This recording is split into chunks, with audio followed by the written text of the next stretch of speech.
there are some basics that we want to share with you to begin with your anesthesia, with administering anesthesia.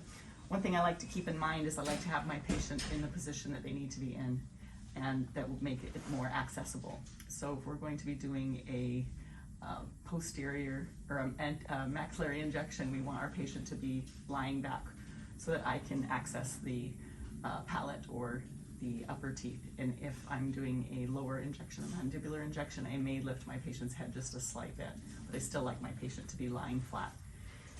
In this case, we're going to administer an injection she's lying flat, so I have her head back just a little so I can give her a maxillary injection.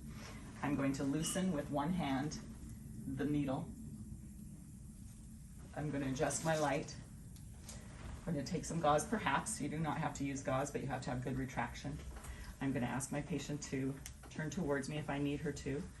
I'm going to retract quite well, nice and tight. Adjust my light with my free hand. I can see the site of my injection. So now is my turn to pick up the syringe. And I would reach across the patient carefully. She's got eyewear on for protection. And because it's loose, I can bring it over. And then I go right into the mouth, nice and slow.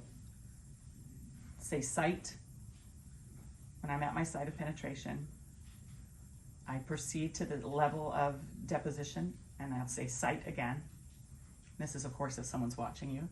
And then I would aspirate on 2 planes, say negative at each time, if it's negative, and then I would say depositing, and then I will start to deposit.